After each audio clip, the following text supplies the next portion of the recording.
Ladies and gentlemen, good evening. Welcome again to our YouTube channel. This is Gashi's Kaman TV, the tallest man in Black Africa.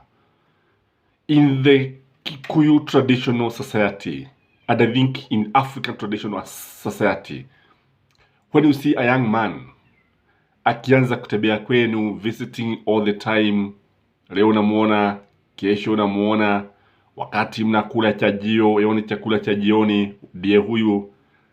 Wakati mnakula chemsha, yani chamchana, chakula cha mchana, lunch chamcha, utamwona pita karibu. Na wakati ambapo mlikuwa mnasabeha mkila kisabeho breakfast, mlisikia mtu akipiga miluzi au akikohoa pale, that man will go with one of your sisters. That man will marry one of the ladies who is in that homestead. Why am I saying this? I'm saying this because many people are asking, what is William Samoei's interest in the LUO nation? Kwa sababu wengi tumemwona akienda kule si mara moja. I think he's going there on October 6th. And this is the 6th time that he's going there since he became the president of the Republic of Kenya. Huyu ni mtu ambaye amekuwa akitembea pale. He must be saying something. One thing I know about William Samoei Ruto. William Samoei Ruto is a long-term schemer. That is the truth of the matter. He doesn't scheme for today. He schemes for several years. And I believe he is scheming for 2027. Ni mikakati ya uchaguzi wa 2027. And if Azimio does not put its house in order, tunaweza kujipata katika hali baya sana. Waweza ukajipata wakiwa wameachwa kwenye mataa wakiuliza what really happened. I think Azimio even need to name its presidential candidate, because if they don't, dakika za mwisho zinaweza kuleta mambo maovu au mambo mabaya ambayo yanaweza kuwa na athari nyingi sana kwa chama hiki, hususan chama cha UDA. Because when I look at the approach that they are using for the national dialogue, one thing is very clear, that Azimio is reading from different scripts. When you look at Jeremiah Kioni and Martha Karua, their support for the national dialogue is lukewarm. When you look at Raila Amolo Odinga, when you look at James Orego, na wengine akina Mwagwa area, utaona kwamba they have full support. In fact, they have given it all. They want the dialogue, the national dialogue at Bomas to succeed. So, what does William Samoei Ruto really wants? Who is the SUITOR? Because you see, pale ukiangalia sana, William Samoei Ruto seems to have a soft spot for Gladys Wanga. That is the truth of the matter. Na unapomwangalia huyu gavana, unaona kwamba naye ameapa na kusema kwamba politically he listens and he works with Raila Amolo Odinga. But when it comes to the development, he works with the government. And this is a very, very good move.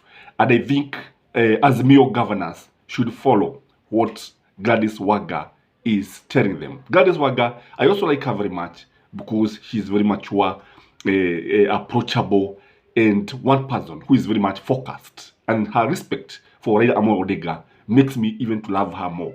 Because if you don't like or you don't have love for Raila Amolo Odinga and you are elected because of Raila Amolo Odinga, then I think you have just been very unfair to Baba. So, the following, according to me, are the reasons why William Samoei Ruto is going again and has been going again and will go again and again in LUO nation and camp there. I think he's going to come there for 4 days. And he's going to transverse the whole of LUO Nyanza region, from Kisumu to where, to Homa Bay, everywhere. Hakuna mahali ambapo ataachwa. Jambo la kwanza, as I have said, William Samoei Ruto is looking for a SUITOR. That is the truth of the matter. He wants somebody from Nyanza, maybe because of many reasons. He won't mind having a very close person in his government to work with. And I strongly believe that if Gladys Wanga can accept, can she really accept? If Gladys Wanga can accept to join William Samoei Ruto, that would be a big catch. I don't know what you think, but if we get the big catch, because wale ambao anao kule akina Omolo zito Omolo Eliud Owalo Eliud Owalo, wale ambao ako na wale pale ni vidagaa vidogo sana buta, lakini anataka matilapia makubwa. Is he going to succeed? Because even with Gladys Wanga, I know she knows that William Samoei Ruto has been approaching her politically that aende upande wake wafanye kazi pamoja, and even 2027 even he can promise her or any other person that if you work with me, if I win 2027, you'll be in my cabinet. I know that one can happen. I know such kind of talks have been witnessed in private between Gladys Wanga and others who are in Nyanza. The second objective or the mission that he has is that William Samoei Ruto want to inherit Raila Amolo Odinga's votes. Kwa sababu unapoangalia utaona kwamba he strongly believe that Raila Amolo Odinga will not be in the ballot. That is what he believes. Kwa sababu after 2022 Raila seems to have not made up his mind clearly. Initially he took a lot of time to make up his mind whether he's going to be in the ballot. Nakumbuka kwanza alizunguka nchi yote akiuliza watu, and he wasted a lot of time. If you ask me, he should have hit the road straight, and maybe this one could have improved the turnout. But here what are we saying? We are saying that anaamini ya kwamba Raila Amolo Odinga will not be in the ballot, na kama hata kuwa kwenye debe, he is going to inherit these votes. He strongly believes that he can win voters from LUO Nyanza. Again, he is looking for friendship. He want to befriend the LUOs. Kwa sababu unajua wakati wa maandamano baada ya uchaguzi, if there is one community that really suffered, it is the LUO nation. Kama kuna watu waliumizwa na polisi, kama kuna watu ambao waliona damu ikimwagika, if there are people who suffered under William Samoei Ruto, it is the LUO nation. Their sons were butchered. Some were taken from their houses. It was very painful to see untimely death. And it was very, very painful because they were targeting the LUO nation. Even in Nairobi, watu wengi walitokeza pale walikuwa ni watu kutoka ndugu zetu kutoka Nyanza. I strongly believe if other communities have fought for this country or sacrificed the way the LUO nation sacrificed for this country, I'm telling you, hii inchi ingekuwa inchi tofauti kabisa. In fact, it could be where Singapore is today. Acha hiyo ambayo wanasema Singapore of Africa. Na kwambia tungekuwa mbele sana. We could be where Korea is. Kwa sababu wizi wa kura haungekuwa. Hilo ni jambo moja. Sio kwamba Raila hangeweza kuiba kura, lakini hataki kura za kuibwa. Sio kwamba he could not have been declared the president. But hataki kufanya vile ambavyo IBC does not want. Cannot force IBC to become the winner when IBC has a different candidate. Because here, people votes, but the electoral body decides who will be the president of this country. That's of the matter. The Western nation also decides who will be the president of this country. Kwa hivyo baba sio mtu wa kwenda kulialia pale akisema nitagazeni kama mshindi. Hawezi kafanya hivyo. Hawezi hata kuoga because there was a time that baba was saying kuna watu ambao walikuwa wanamwambia atoe mabilioni ya pesa akakataa. That is baba for you. Kwa hivyo kwa sababu ya vile ambavyo Waluo waliumizwa, kutokana na vile ambavyo athari ambazo walipata Waluo, I think the consensus is that he want now to, because the consensus is working against him, he want to befriend the LUO nation.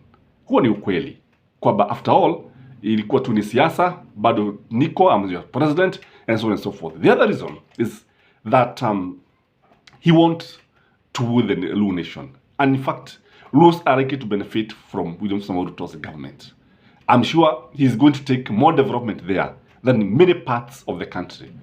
Ni kama vile ambavyo wakati wa Uhuru Muigai Kenyatta unasikia wengine wakisema kwamba Nyanza benefited with a lot of developments. I'm not sure about this. Lakini hivyo ndivyo watu walikuwa naamini. Hivi sasa, I strongly believe that William Samoei Ruto can do anything. he can take a lot of development in LUO. Kwa sababu unapoangalia Mount Kenya, the only development that we have seen here ni mchele na nyama, mchele na nyama. That is the only development that we have seen in the mountain. Despite the fact that William Samoei Ruto won the presidency courtesy of Mount Kenya votes. Without Mount Kenya, the presidency would have been a pipe dream. But when you look at the LUO Nyanza, utaona kwamba by the time he's done with his 5 years, most likely you have taken a lot of development there. Just to woo them, just to make them happy, just to show them that they wako pamoja. Again, there's also the issue of legitimacy. Ladies and gentlemen, have you ever known that Raila Amolo Odinga has never called William Samoei Ruto the president? The only person who called William Samoei Ruto my president is none other than Uhuru Muigai Kenyatta. Raila hajai kumuita.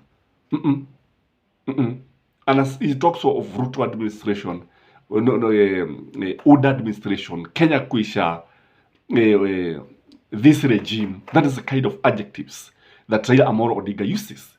So, if the people of Nyanza start calling him my president, you know, when you call the president my president, it shows that you are very loyal to the president. If they start calling him, because the governors have been calling William Samoei Ruto Mr. President, Honorable President, Your Excellency the President, such kind of adjectives. When that is repeated many times, the legitimacy question will be solved. And the LUO nation will finally watakubali ya kwamba huyu ndiye rais wa Jamhuri ya Kenya. Ijapokuwa baba is the people's president.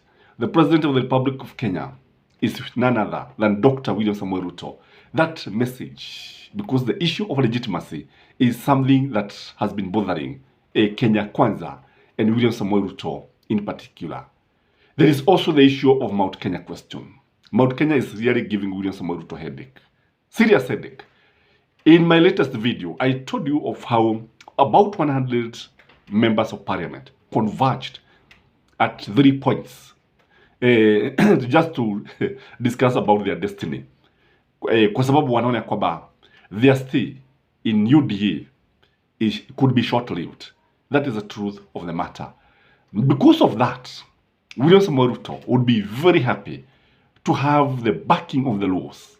I don't know whether he can even appoint Gladys Wanga as his running mate. What do you think? If William Samoei Ruto in 2027 decide to appoint or choose or nominate or whichever adjective you want to use Gladys Wanga as his running mate, do you think the LUO nation in particular would support William Samoei Ruto's presidency? Well, what do you think, ladies and gentlemen? Maybe you can leave your comment through the comment section. Again, I can say that when you look at William Samoei Ruto, I think he is very hungry of Raila's endorsement. He wants Raila to endorse him as the candidate in 2027. And if that happens, the election is gone. Mwenye ambaye wanaweza kuwa na shidana na yeye, there would be no need of election. If Raila endorses William Samoei Ruto, aseme Ruto tosha, but do you think he can do that? That one, I would leave it to our viewers to comment. But according to me, never ever rule out anything in politics. Politics is very dynamic, and the only interest the only constant in politics is interest. Interest is the key. Anytime the interests of politicians converge, they come together. Anytime their interests do not converge, they drift. And that is what is happening in Mount Kenya now. The interest of the Gema nation and the interest of the Kalenjin nation is diametrical. It's moving now in different directions. Because both of them want to control the government. Kalenjins feel that it is our government. Kikuyus feel that we are the one who made this government. We are the one who formed this government. We are the one who made the president. And William Samoei Ruto does not want to be told that. You know, one of the things that kings do is to destroy the kingmakers once they are declared the president. Once they become the king, they usually destroy the kingmakers. Is William Samoei Ruto going to destroy the kingmakers here? Because when you look at it, it is highly likely. So let's wish the president all the best as he transverse the Nyanza nation. Let's the people of Nyanza listen to him, because unajua you can just listen to him. Listen to him, it will not cost much. Let's hear what he has for this nation. Lakini tunajua ya kwamba it is very hard to buy a LUO. Hilo ni jambo moja ambalo najua. You can't buy a LUO. You cannot even hire one. That is the truth of the matter. Ukiona mtu mwanasiasa ambaye anasema atanunuliwa, ni vigumu sana.